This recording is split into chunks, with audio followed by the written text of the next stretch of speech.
Bingo Blitz rules. If your bingo has ads in it, That's not a bingo. if it doesn't have the coolest tournaments, mini games, and the most breathtaking design, Nope, not a bingo. if your bingo moment makes you feel so excited that you just want to burst in joy and scream out loud, bingo! Sorry, so you're playing... Bingo Blitz? Now that's a bingo. Go for a world of excitement with Bingo Blitz, the #1 free bingo game. Download Bingo Blitz and play for free. Now that's a bingo. There's a lot going on right now. Mounting economic inequality, threats to democracy, environmental disaster, the sour stench of chaos in the air. I'm Brooke Gladstone, host of WNYC's On the Media. Want to understand the reasons and the meanings of the narratives that led us here, and maybe how to head them off at the pass? That's On the Media's specialty. Take a listen wherever you get your podcasts. Lez hang out. Let's hang out. And let's talk about what lessons we found. Let's hang out. And let's listen to two lesbians shout. Let's hang out. Let's hang out. Hey, Lez Hang Out listeners, Lee here. We are almost done with our summer hiatus. We are going to be kicking off season 7 starting on August 14th, and we are so excited. I'm here to introduce our next feed drop. Some of you might remember that we released a podcast musical, The Flame, a couple of years ago, and we wanted to make sure we also share some other fun queer audio dramas that we love, and this is one of my favorites. It's one of the first fiction podcasts I got super into, and it's called Arden.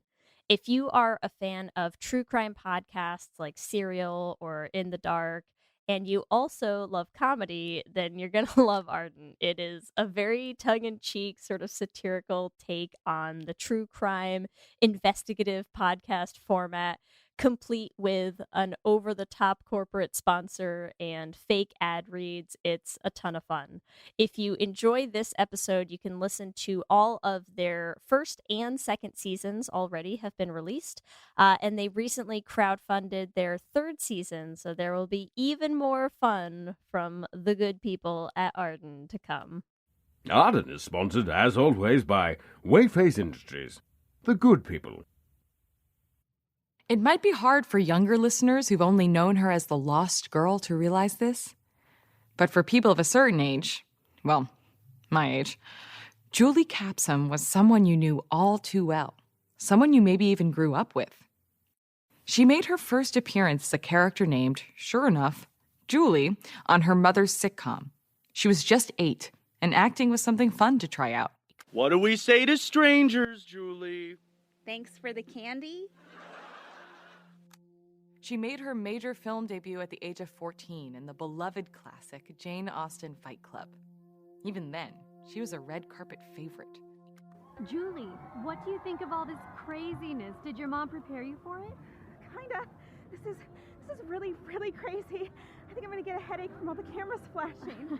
You better get used to it. You're great in this movie. Thank you. It's such a personal project for me. I think girls my age need to stand up and speak out. And that's what Jane Austen Fight Club is all about. Journalists loved her. She made talking points sound fresh and fun. She was sort of Jennifer Lawrence before we had a Jennifer Lawrence. Until the inevitable flame out. Julie's father, Robert Capsom, sponsored one of those parental watchdog organizations with the money from his Epsom salt billions. Her mother, Kathleen Weir Capsom, was a spokeswoman for it. In between Emmy nominations for her We're Such a Happy Family sitcom. But Julie, the older she got, she just seemed to realize how much of it was based on pretty lies. And she thought that was really, really funny. I don't think the crap they're pushing is normal at all. It's not about decency. It's about conformity and control. Like, what if everybody could be exactly the same? You know? Yeah! You know I'm right! So we should all be partying every night, like... Come on, Kyle. You know that's an exaggeration. But so what if I was? What if all I did was drink and smoke weed and have sex? We should do what makes us happy. We have too much pent-up repressed... She partied. She drank. Drugs, sex. Every rumor you could think of attached itself to her, while her parents expressed deep concern in the press. She was famous for being famous, and she knew it and winked at it. Jane Austen Fight Club kind of blew up, and pretty soon it seemed like she was our next big star. And then came December 25th, 2007. It was just me that night at 7:30 The Wave, Eureka. I'd only been interning there a few weeks, unpaid, but it was the first opportunity I'd gotten to run the station all by myself. I just wanted to see if I could do it. I figured it'll be a quiet night. I'll play some Bing Crosby, get in some practice with the equipment. What could happen on Christmas night? Well, the most famous teen in America can vanish. I won't deny, it was thrilling. Taking statements from the police, rousing my station manager, and being the first in the nation to break a story that would dominate the news for weeks. Julie Capsom's car had been found abandoned on the side of the road after it had crashed into a tree in rural Humboldt County, California. There was no sign of her. And then we started getting details of what precisely the police had found on the scene, and what one eyewitness who saw a frantic Julie pacing beside her crashed car had told them. That's when things got weird. And we haven't even gotten to the torso yet. I can promise you, we'll definitely get to the torso.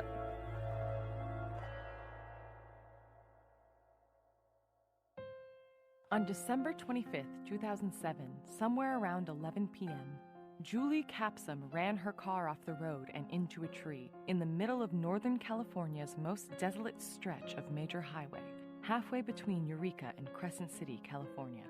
One witness saw her pacing outside her car, but by the time the police arrived, she had vanished.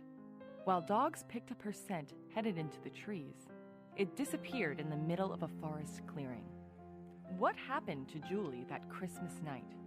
How could someone that well-known vanish in the United States in the 2000s? And why has this case haunted us ever since? Each week, we'll explore a different part of the story and see if we can't untangle this web and find the answers. Join us, won't you, as we unravel the mystery on Arden.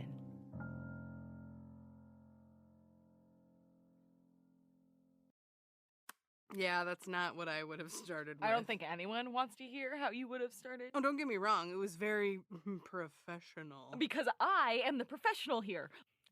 Listeners, ignore that voice. Let's get on with the show. The first thing to know about Julie was that she was fearless, you know, and impulsive. She didn't have that little voice most of us do, the one that tells you not to do things. But even for her, the way she was acting that morning, it was pretty odd. This is Natalie Thomas. Would you say you're Julie's best friend? I was Julie's best friend. Was. I don't think she's alive anymore. Thanks to Ralph. We'll get to Ralph. For now, can you tell me when the last time you saw Julie was? That morning, at the party. So Julie is at a Christmas party that morning. Most of her family is there. They've opened gifts. Natalie drops by to give Julie her own package, and right as Natalie arrives... She gets this phone call. She goes outside to talk on the phone, and then she comes back in a few minutes later, all frantic. And she says she needs to get a smoke. This has caused some concern. Julie, so far as anybody knows, didn't smoke. And she pushes right past me, goes outside, closes the door. So she goes outside for a phone call, comes back in, announces she's going to get a smoke when she doesn't smoke, and then goes back out to drive off? What's your point? Doesn't that seem, I don't know, fakey to you? That's... Well, she was an actress. Everything she did was dramatic. But every witness Yes. is like... Let's hear from the witnesses. Great idea. Why didn't you go with her?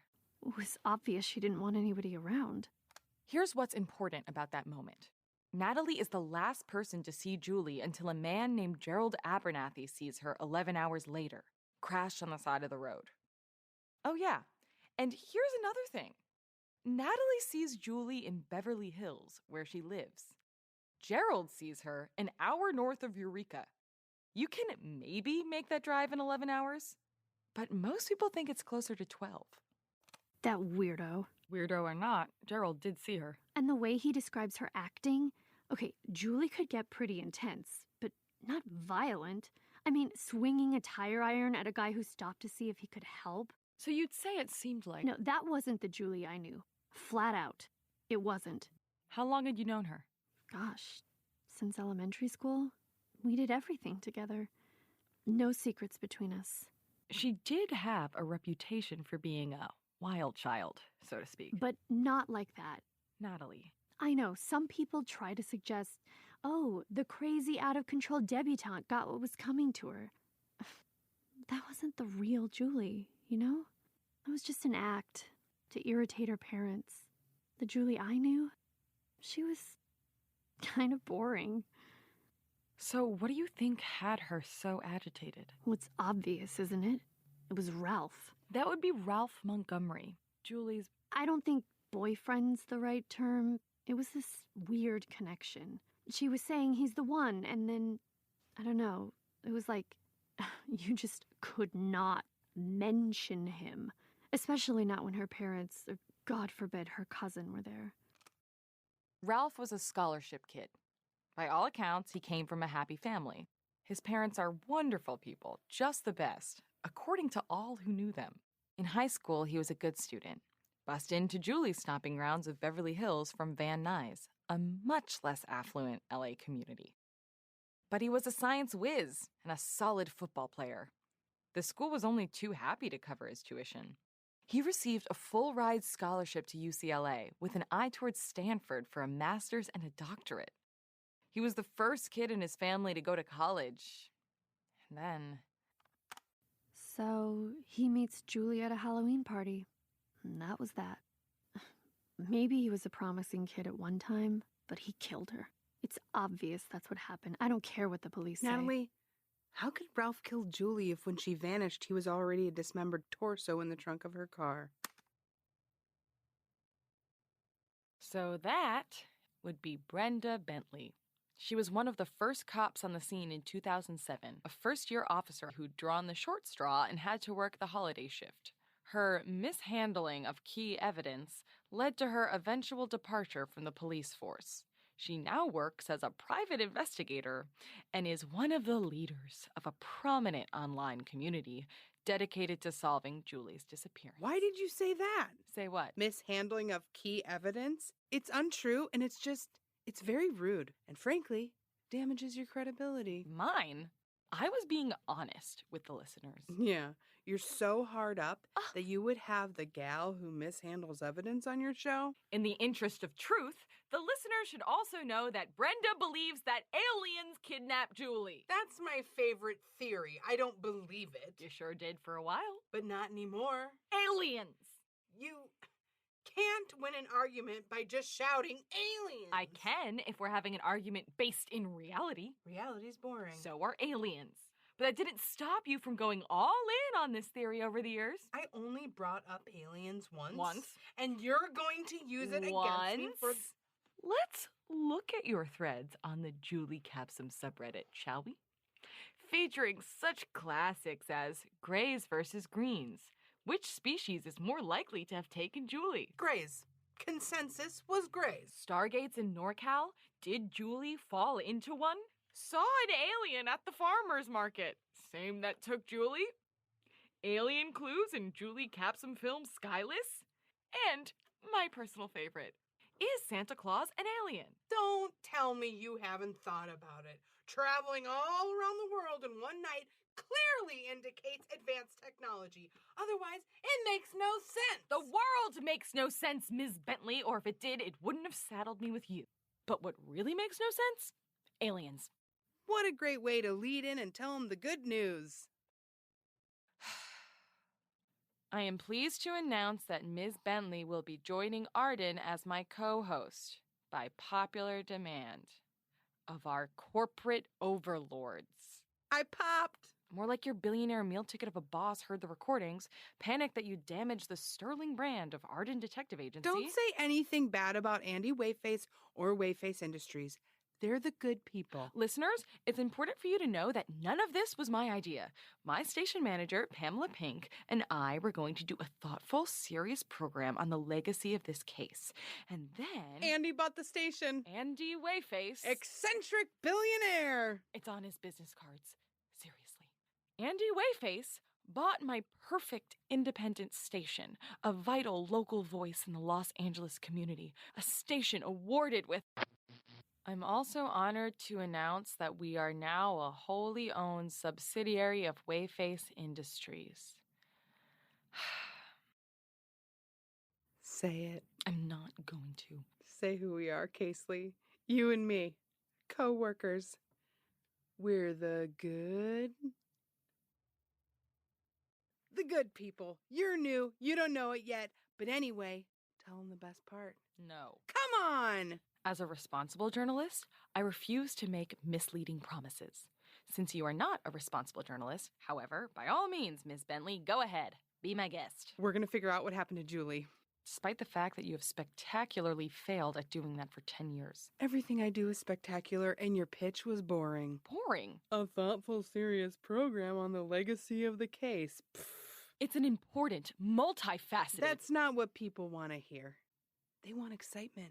Action, suspense. They want results. You and I, Casely, we're going to give it to them. We're going to solve this case, and it's only going to take us 12 episodes. It's not only going to take us 12 episodes. We've only budgeted for 12 episodes. It's a ticking clock! Now that we've handled that business, some of you listeners may not be as familiar with the facts. For a refresher on that, let's transition over to the initial interview with Ms. Bentley, where we discuss her actual discovery of the crime scene. The interview that... Yes, the interview that got you the job.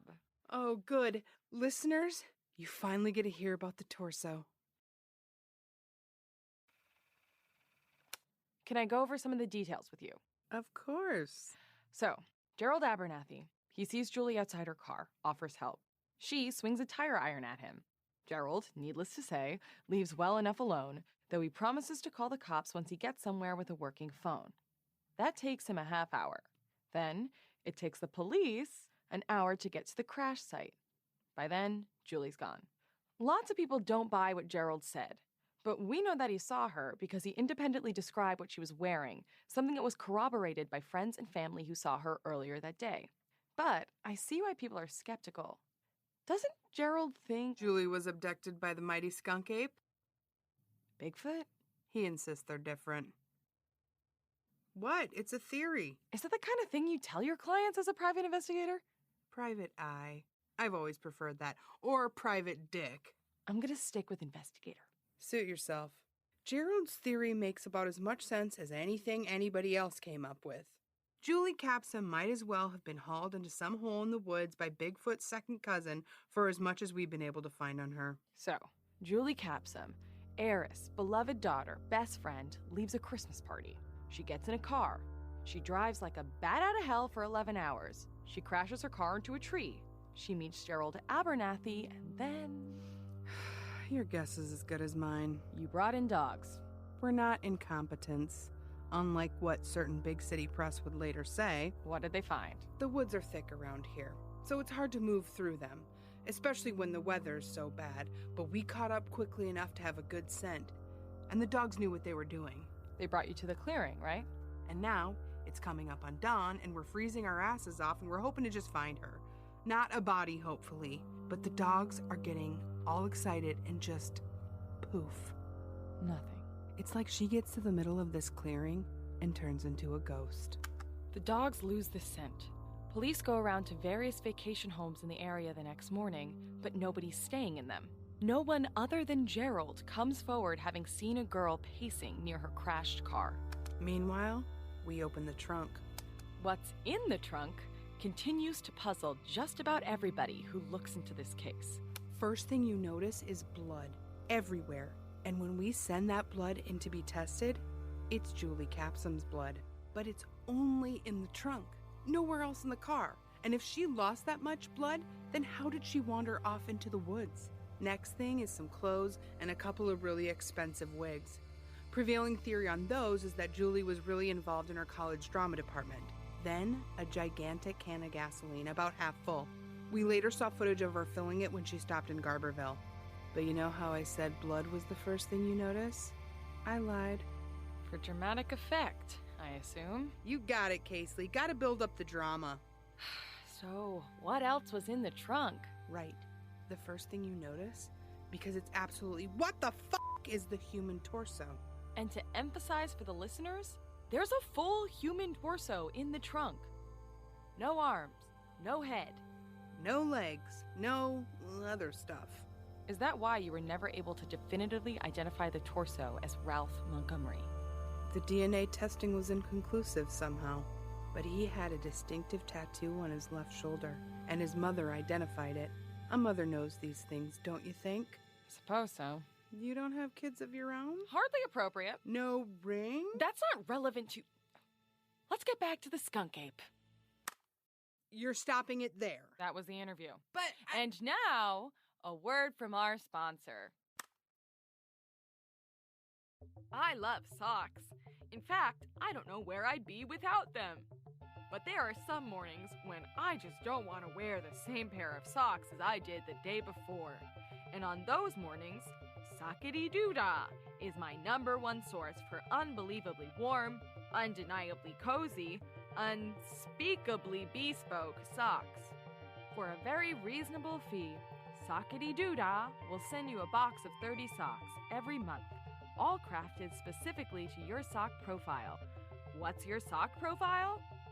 Step in Sockety-Doo-Dah's patented sculpting gel and take one of their fleet of insightful and amusing personality tests, and you'll be matched up with socks that are just for you in no time at all. Why, my friends and I have sock parties each month when we bring our boxes over to each other's houses and try on socks. People are supposed to believe that I do this. Who doesn't love a sock party? Sockety-Doo-Dah. Never be sockless again. Sockety-Doo-Dah, a product of Wayface Industries. The good people.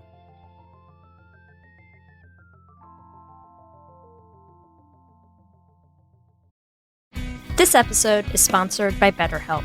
And as we head into Thanksgiving time, I want to start by thanking my wife, Kelsey, who has not only listened to just about every episode of this podcast for 8 seasons now, but who also is the only reason I'm able to make time to record it every week. She takes the kids, gets them dinner, and gets them ready for bed just so that Ellie and I can come on and yell about gay things into each other's faces for an hour. So here's a reminder to send some thanks to the people you're grateful for in your life, including yourself. I've been in therapy for a long time now, and one thing that's so important about therapy is how it teaches you to be more intentional. And being intentional about gratitude and how to show that to the people you appreciate is just one of the many benefits that I've gotten from therapy over the years. If you've been thinking of starting therapy, consider giving BetterHelp a try. I know how hard it can be to find time for regular therapy, and BetterHelp is designed to be flexible and convenient for your schedule. You can fill out a brief questionnaire to get matched with a licensed therapist, and you can switch therapists at any time for no additional charge. If you want to start being more intentional about gratitude in your life, visit betterhelp.com/Lez Hang Out today to get 10% off your first month. That's BetterHelp, HELP.com/Lez Hang Out. Lez Hang Out.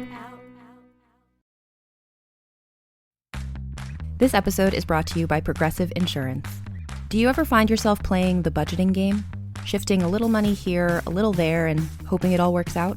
Well, with the Name Your Price tool from Progressive, you can be a better budgeter and potentially lower your insurance bill too. You tell Progressive what you want to pay for car insurance, and they'll help you find options within your budget. Try it today at Progressive.com.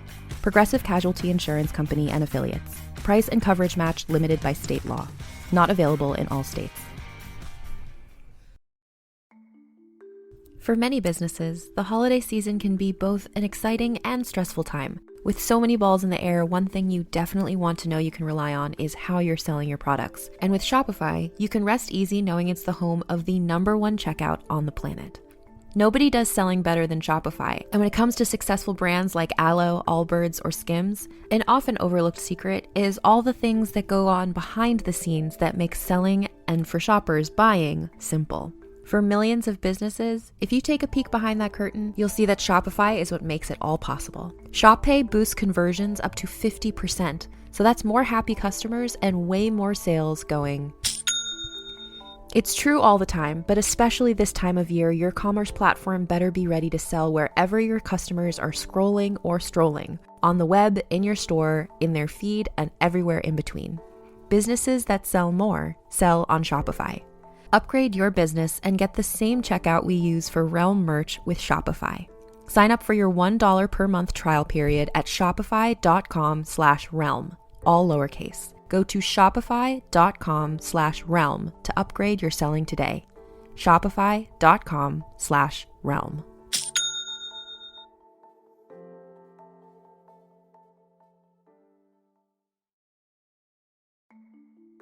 For many businesses, the holiday season can be both an exciting and stressful time. With so many balls in the air, one thing you definitely want to know you can rely on is how you're selling your products. And with Shopify, you can rest easy knowing it's the home of the #1 checkout on the planet. Nobody does selling better than Shopify. And when it comes to successful brands like Aloe, Allbirds, or Skims, an often overlooked secret is all the things that go on behind the scenes that make selling and, for shoppers, buying simple. For millions of businesses, if you take a peek behind that curtain, you'll see that Shopify is what makes it all possible. Shop Pay boosts conversions up to 50%, so that's more happy customers and way more sales going. It's true all the time, but especially this time of year, your commerce platform better be ready to sell wherever your customers are scrolling or strolling, on the web, in your store, in their feed, and everywhere in between. Businesses that sell more sell on Shopify. Upgrade your business and get the same checkout we use for Realm merch with Shopify. Sign up for your $1 per month trial period at shopify.com/realm, all lowercase. Go to shopify.com/realm to upgrade your selling today. Shopify.com/realm.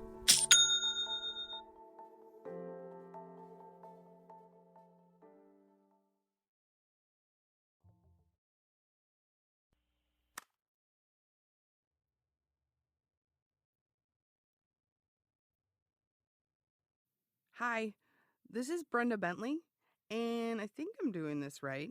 The red light means it's recording, I think. I mean, right now, the audience is going, "Who is this lady?" Sure, the other girl was all professional, coming in like she's the next Terry Gross, but this lady, who knows what's gonna happen? Is she gonna screw up on air? Or is she, dare I say it, the next Walter Cronkite? Yes, he was on TV, I know that, duh. Anyways, I'm going to talk a little bit about Ralph Montgomery. Ralph is often painted as the villain on this story. Just listen to this clip from Natalie's interview. You don't think the torso belonged to Ralph? Of course I don't. I am 100% sure that she was leaving town because Ralph was coming to kill her. Natalie's evidence for this is what the police call the Christmas Eve email. Natalie didn't even realize she'd gotten it until after January 1st. She left from the Capsom Christmas party to go on a ski trip with her family. Bea and Natalie read that email.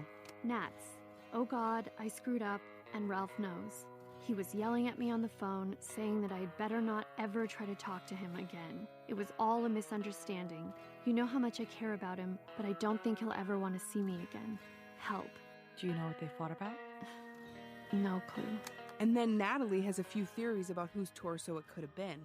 A missing kid from Van Nuys, a random homeless person in the wrong place at the wrong time. But it doesn't add up, you know? I have a few reasons for this, and it doesn't.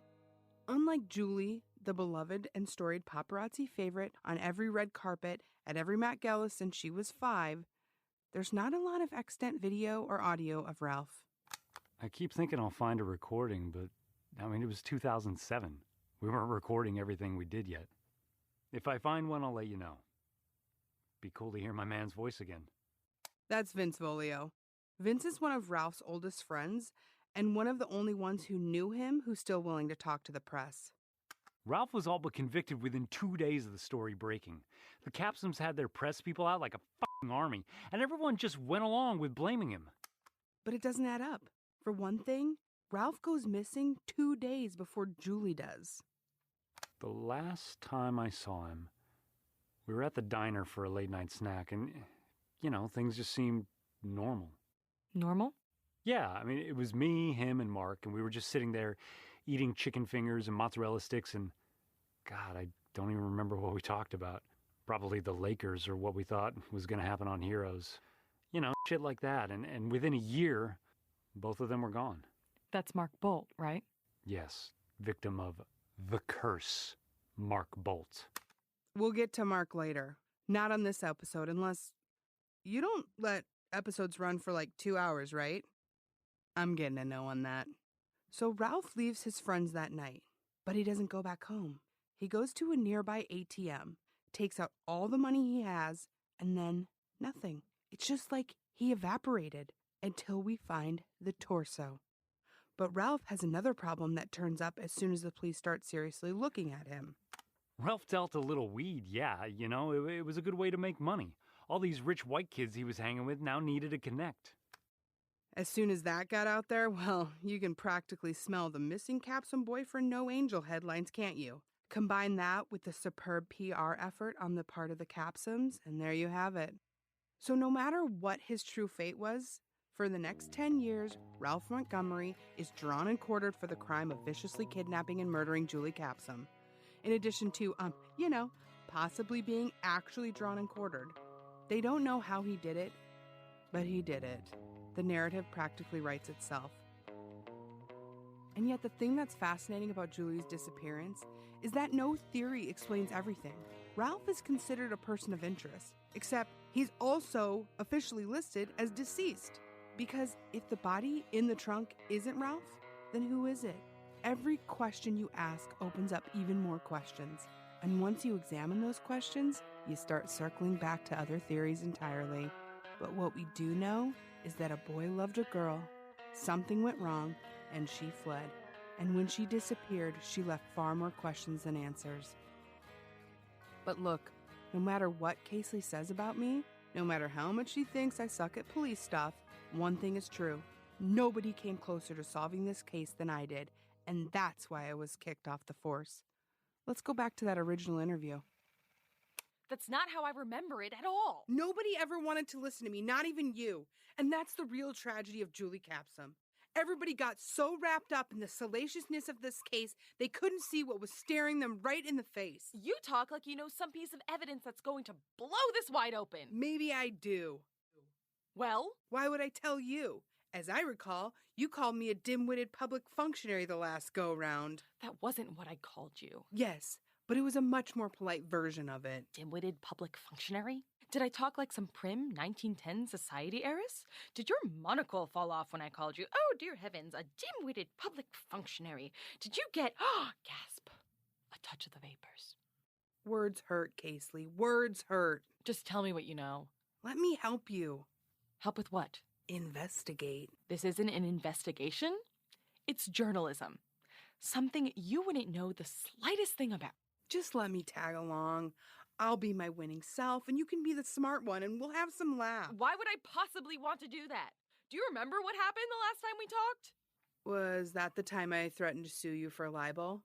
The time after that. Oh, the date with your friend? If you think I'm going to work with a vile, contemptuous son of a bitch who believes in aliens... Now, the aliens thing has been greatly overstated. And dates my best friend who's basically my sister just to get my dander up. Hattie and I had a real connection. Well, you've got another thing coming. You know, I think it's you got another thing coming. Just tell me what your evidence is. And it's think. That makes sense. Thing doesn't make any sense in context. You've got another think coming? Who talks like that? A 1910 society heiress. It's verbal dexterity. It's something you wouldn't understand if it... Nice to see you still get worked up over the stupidest shit. And it's thing. Most people say thing. Just admit you lost. Think. I'll tell you what I know if you admit it's thing. Ooh, I can see the little wheels turning. Can I cut this out of my show? Can I make myself look like the hero? And I don't blame you, but you'd still know you were wrong. And that is one thing Bea Casely cannot do.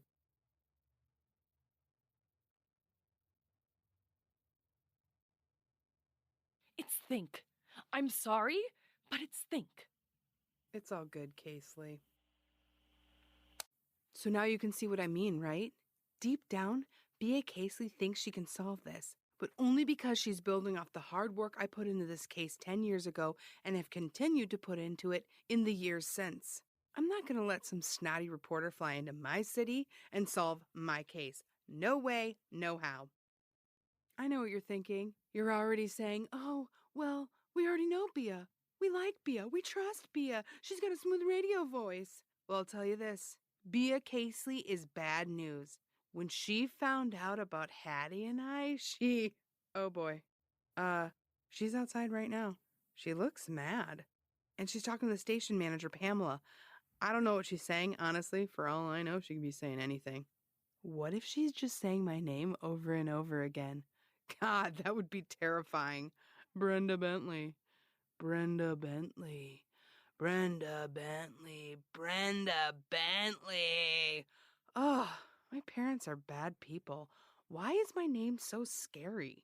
Oh, God.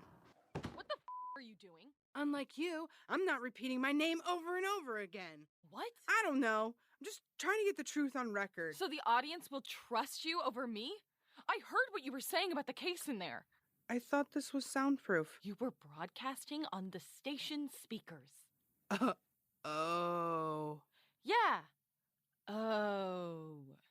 I think you had an extra O in your O there. How dare you? Are we still broadcasting? I want them to hear this. You get me? I want everybody to hear this. I want Andy Wayface to hear this in his golden tower. It's platinum, not I don't golden. care if it's unobtainium. You think you can waltz in here on the back of some billionaire's whims, totally unqualified for the job, and take over my show to broadcast your lunacy? You think aliens did it? Quit reducing me to one stupid thing I told you over drinks 10 years ago. Aliens did not take them. I don't know what happened, but Julie's alive. What?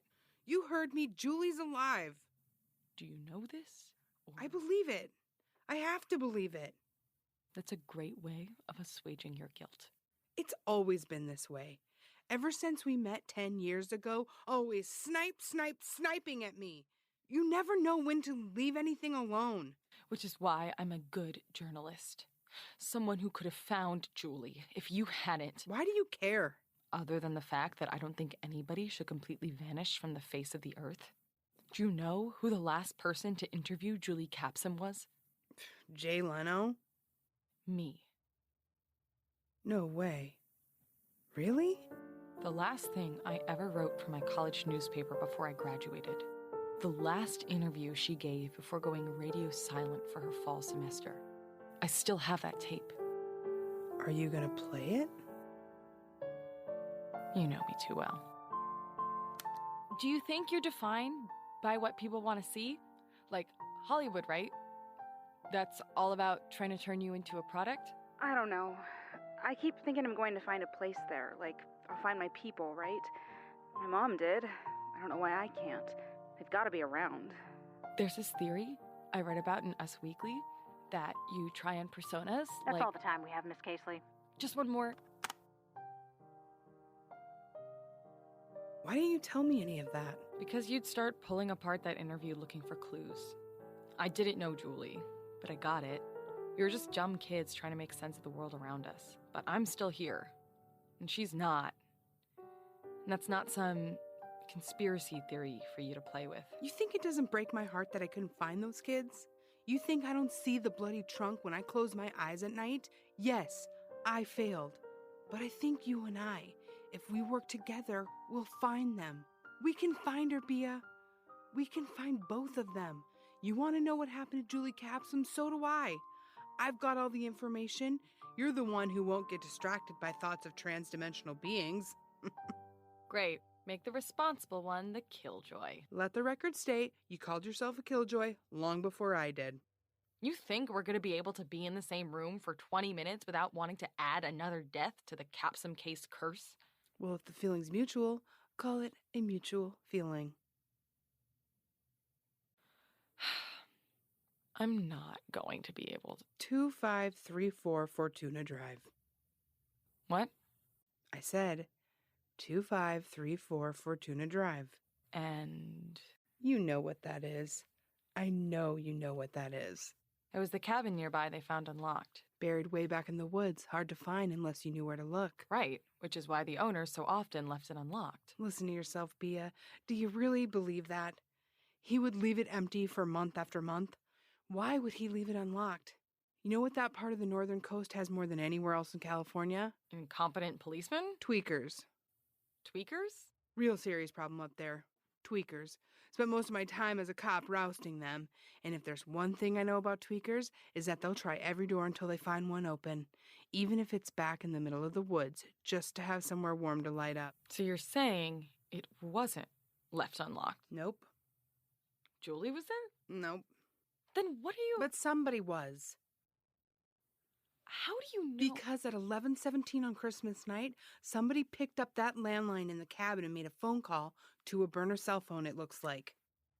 That cabin overlooks the road. Yep. And whoever was waiting for Julie was right there, watching her, waiting for her to drive by.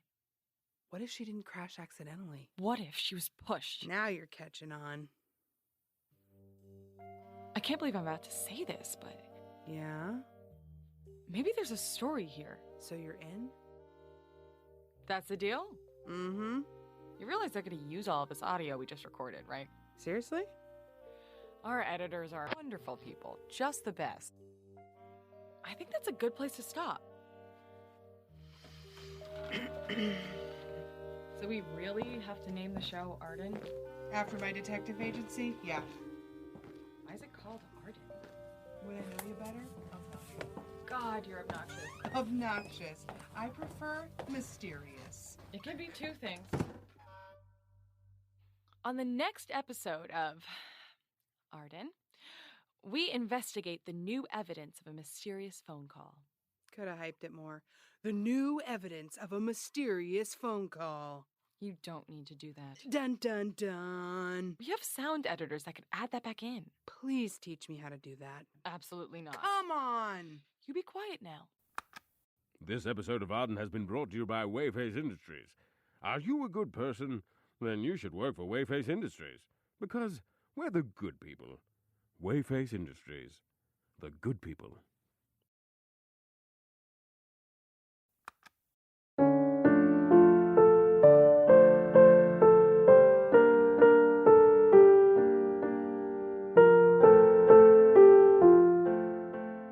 Arden is created by Emily Vanderwerf, Christopher Dole, and Sarah Golub. This week's episode was written by those same three people. Our audio engineer is Elizabeth Aubert. Our editor this week was Elizabeth Aubert and Christopher Dole. Our cast is Michelle Agresti, Tracy Syed, Shannon Estabrook, Charlita Gaston, Benjamin Watts, Lindsay Zanna, Robert Fleet, Lindsay Syme, Grant Patrizio, John Rail, Mia Drake. The score is by Christopher Hatfield. The logo is by Dylan Farr. If you're enjoying Arden, or even if you're not and want to drive us from the face of the internet, there are two ways you can do that. You can rate, review, and subscribe to us wherever you found it. Apple Podcasts, Stitcher, etc., etc. You can also look for us on Patreon, and you can toss us a couple of bucks there. That will get you access to special, exclusive episodes, other prizes, and all sorts of fun things. Tweet at us, ArdenPod on Twitter. Our website is ardenpodcast.com. We are also on Facebook, Instagram, Tumblr. You can come and talk to us there if you really want to. As always, our costume design was by Michelle Agresti.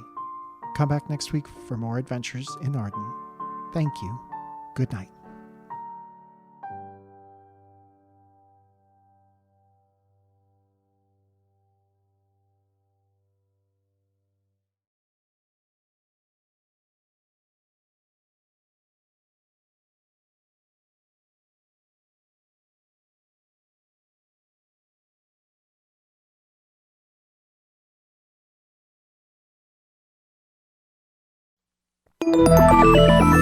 Listening to a podcast should be time well spent, and I promise it will be if you'll give this podcast a try. It's called Something You Should Know. I'm the host, Mike Carruthers, and in every episode, I talk with leading experts on topics I know you will find fascinating. From why people can't keep secrets, what your favorite music says about you, why your pet acts in strange ways, and so much more. Something You Should Know is designed to give you information you can use in your life and give you great intel that you can share with others. I'm told it's a binge-worthy podcast, and with over 1,000 episodes, there's a lot to binge on. Something You Should Know has been ranked in the top of the Apple Podcast charts consistently for a long time. I know you're going to like this.